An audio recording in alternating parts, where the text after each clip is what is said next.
In a little bit. Welcome to This Week in Lumber with Matt Beamer. Greg has got an invitation, but he had a appointment at 12:30, so he may stream in from his car. He may not.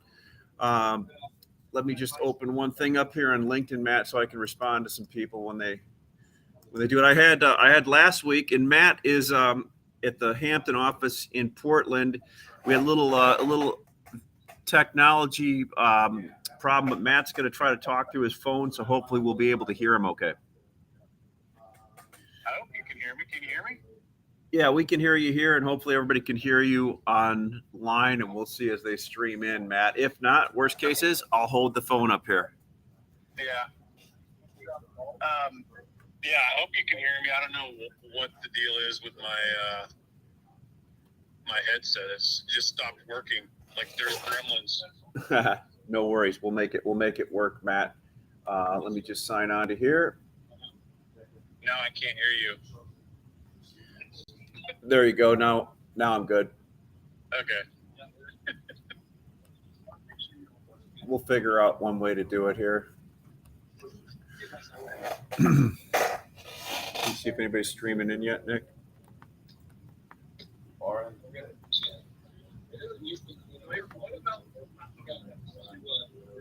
LinkedIn sometimes has a delay when people start actually streaming in.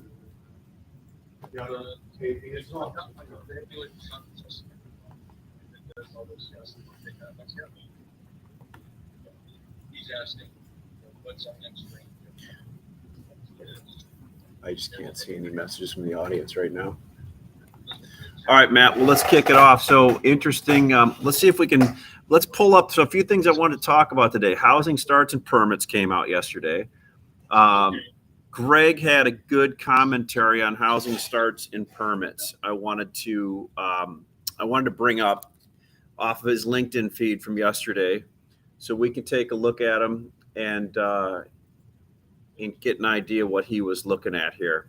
And there's a lot of good information to break down in there, which I think is pretty positive. And we'll probably tell the story of what you're seeing and what I'm seeing. And then we'll talk a little bit about curtailments, the thought of them, what's happening, and we'll talk a little about buyers and sellers in the market, contracts versus spot, open market wood, and what we're seeing out there, if that makes sense. If there's anything else you want to add, we can do that. Yeah, no, I'm good to go. Can you hear me? I hear you. Make sure you can hear me. Yep, you bet.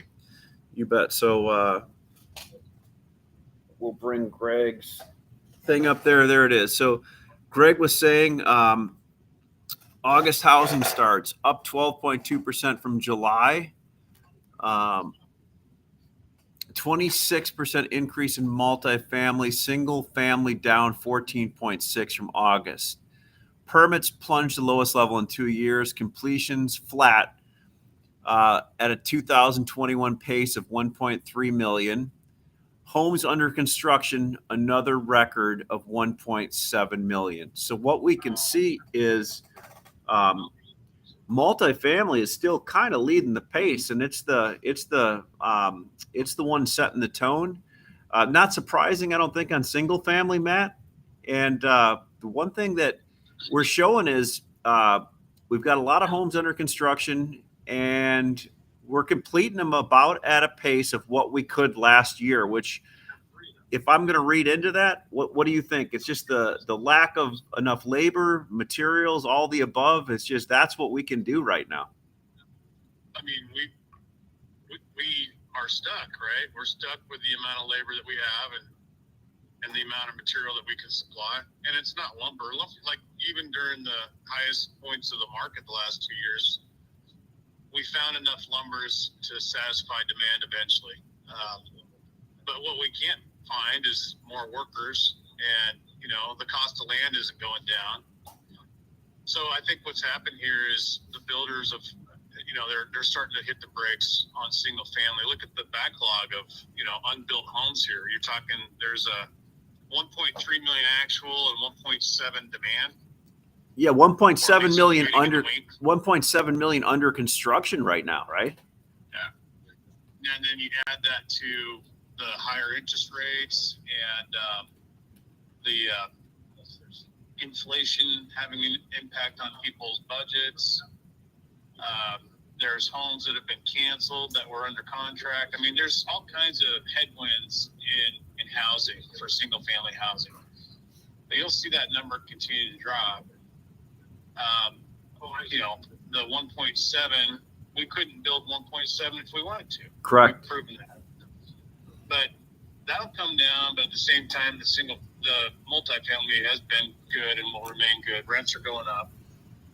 And there's a real profit, you know, for the builder there if they want to keep slapping up apartment complexes and townhomes, right? And No doubt. And one thing we looked at yesterday that which coincided with this release, I'm not sure when they released it, but one of the large mills came out with a curtailment announcement. I think it was 200 million board feet over a period of time. Is that about what it was, Matt?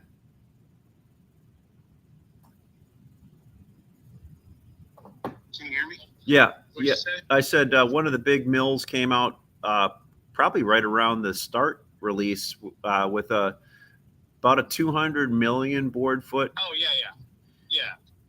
Is That's that right. is that right? I didn't know the Yeah, details I to it. think that's just, well, you're going to see more of that. I mean, I've been telling you this for a month. Just because the mill's made a whole bunch of money the last 2 years doesn't mean that they're going to, you know, just run forever. This isn't 2008 where we had beetle kill all over the place and we had a government in British Columbia that was favorable to the industry and was supporting them. Yeah. You know, and it's counterintuitive, but if a mill made a whole bunch of money the last 2 years, what incentive do they have to keep a mill running that's losing $2 or $3 million a month? Yeah. Well, I mean, at that point, they could just pay their employees to not work for a month and see what happens, right? I mean, why actually go out and buy those $1,100 logs and run them through your sawmill and turn them into $350 lumber? Make sense? yeah, no doubt. And This big war chest of money and profits that are laying around, you might as well just do that instead. So- that's what's going to happen. So let's talk about that. One of the interesting things, Matt, you and I have talked about it, and one of I'm not going to throw his name out here unless he wants me to. Called me the other day. This is a big home builder, right? And he said this is the first time that they had ever not used solids and switched over to finger joint studs at a community which had never used them before. And do you know why they did it? Because they're $100. Yeah, that was exactly it. So started thinking about that. I'm like, wow, finger joints have been such a premium for a long time. And then I think Riley was telling me, well, that's because that's one of the highest contracted items out there. I don't know that for a fact, but I guess it would make sense, right? And a lot of those contracts, as we're going toward the end of the year in different quarters, have been either pulled back on or canceled. And now another reason why you may see some curtailments, there's a lot of floors at mills right now that have more open market wood to sell than they probably have had coming up. I mean, it's just when contracts get canceled or I shouldn't say canceled, when they get throttled a little bit, right? Because these contracts go up and down. They're not canceled. Sounds like such a bad word. They're not getting canceled. They're getting reassessed, and there's not as much contract wood, which means a lot of these floors that had people sitting there getting incoming calls, adding to contracts, now have open market wood. They have to make outgoing calls and move. And we're going to see that for the rest of this year and into next year. There's going to be more open market trading.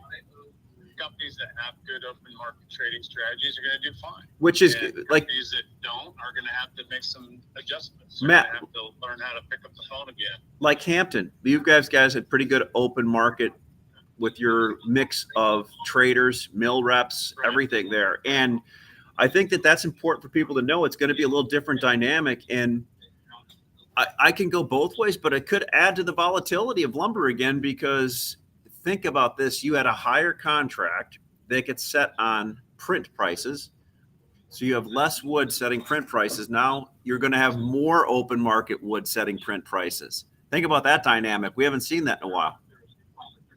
Well, I mean, that's really kind of the hallmark of our industry, right? It's been an open outcry industry for as long as I've been in the business, and probably for a lot longer. So the difference is now we send an email or a text to somebody to communicate what we want to trade. In the old days, we used to mail it. Or my old boss used to drive all the way to Canada, buy lumber, and then try to beat the cars home while they were rolling to sell them. Isn't that crazy? Hey, so Tim Hansen was asking, when are the other big mills, the Western BC mills, going to potentially curtail? I don't know the answer to that. I think you're just going to see rolling just on and off again stuff pop up, right, Matt? I mean, there's no financial incentive for them to run full speed ahead. It's just the opposite. There's financial incentives for them to slow things down, because it's really expensive to operate a sawmill in British Columbia right now. I mean, the cost of business right now up there is the highest it's ever been. And I don't think that's going to change. Their government has changed. They are not quite as friendly to the industry as they were for most of our career. But so, you see the transition started in the mid 2000s when Fraser and Canfor and Interfor started snapping up yellow pine properties, right? I mean, they saw the writing on the wall 10, 12 years ago, and now here we are. I think that's important, Matt, because as you see some of the higher cost production areas curtailing, you have to also understand there's other mills in the South being greenfielded, opening and starting up in the South. So as we talk about curtailments, there's the flip side. There's more pine being produced. There's going to be more announcements of new mills opening because they're still profitable, which is good, right? And I think the Canadians noticed that years and years ago. And what they've been doing is taking a lot of their pretty intelligent methods of sawmilling and running volume and bringing it down to the South and implementing those. Sure. Yeah. Yeah. I mean, in the South, I was talking to Porter, Mr. Mill Guy Extraordinaire here at Hampton. I was talking to him about the growth cycles. You know what the growth cycle is for yellow pine? 12 years? 15 years? 22. Yeah. Think what it is in Oregon? 70. 40. I was way off on both. It's 2 to 1. Like you're able to spin your inventory twice as fast in Georgia as you are in Oregon. Yeah, that's no doubt. Then you think of OSB and panel products even faster because you can chip it up even faster, right? And there's just the stuff grows like a weed down there, man. And so if you take the Canadian production model and combine it with a new crop of trees every 22 years, I think that's probably going to be profitable and successful for them in the long run. Yeah. The question is, will the rest of the United States adapt to all this new yellow pine production and switch from hemp fir and Doug fir and spruce? Yeah, good point, Matt. And we're seeing that already in some places. I was on a call last week, and there was Canadians buying Southern pine and bringing it back across the border, mostly higher grade for trusses. But that's crazy, right? It's going all the way up north and crossing back across, which makes sense, especially when you get in the big ag trusses where you need those higher value, wide pieces of timber or lumber. So what's your feel in the market going forward from the buyers and sellers standpoint? So buyers still seem to be, the market's been active again this week after starts, good, but buyers still seem cautious and rightfully so. They want to have some inventory, but not the same inventory they kept a year or two ago. But, listening to you, you're still able to go out to some mills and get some good deals done and be able to work it that way instead of taking the risk. And so what's your view from the buyer standpoint and the seller standpoint, what you see over the next few months here? I think for the rest of this year, you're going to see continued loss of demand from the single family sector. We're in the middle of a fairly significant volume rally, when it comes to the home center business. Good point. Last week was our biggest week of the year. In terms of the volume of lumber that's going through that that sector.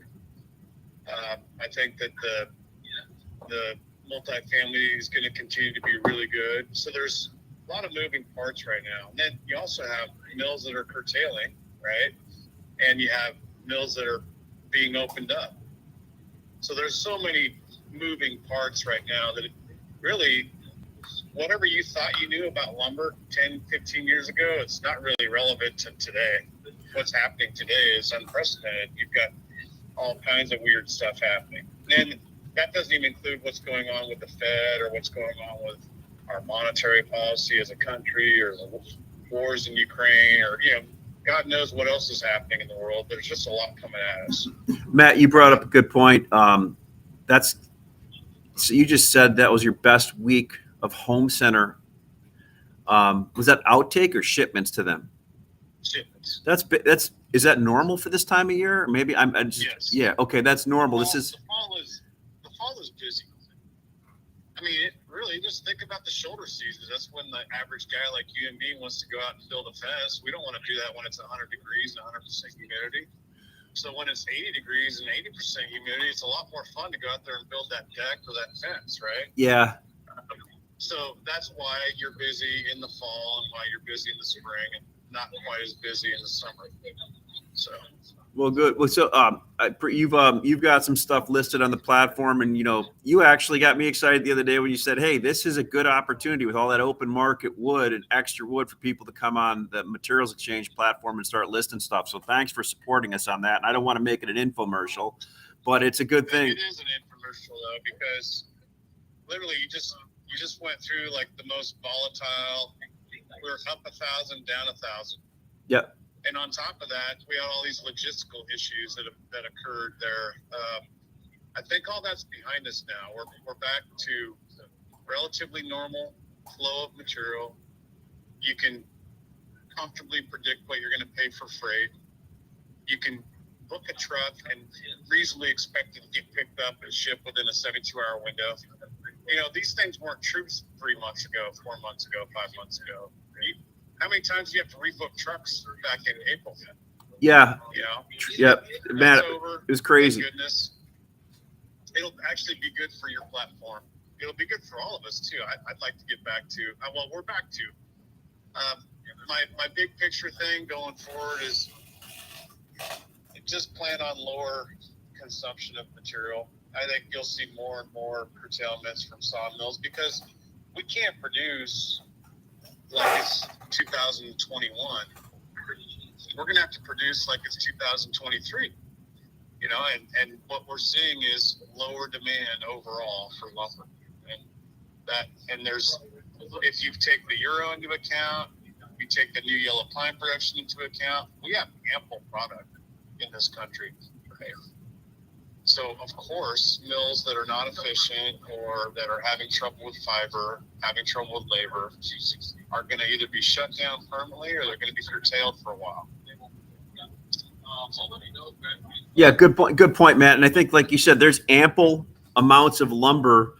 And as you and I see sometimes you just have to figure out where it's sitting at and where it wants to be at, right? And that's how we do our job, right? So, I mean, Look, I don't think the distribution people in this country are going to go hog wild and load up their inventory. I highly doubt that. I don't get that sense. I mean, I get the opposite sense. I get the sense that people are tired of dealing with the hassles, tired of dealing with the ports, tired of dealing with truckers that don't show up, and then at the end of it all, you lose a bunch of money. Right. I don't think people really want to do that. So all the CFOs in a corporate America that have anything to do with lumber distribution are looking at the same game plan: carry less, turn faster. Absolutely. Yep. No doubt about that.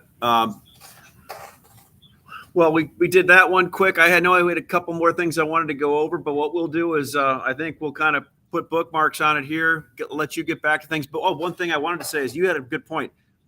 This market is still pretty darn good relative to your history and my history in the business, right?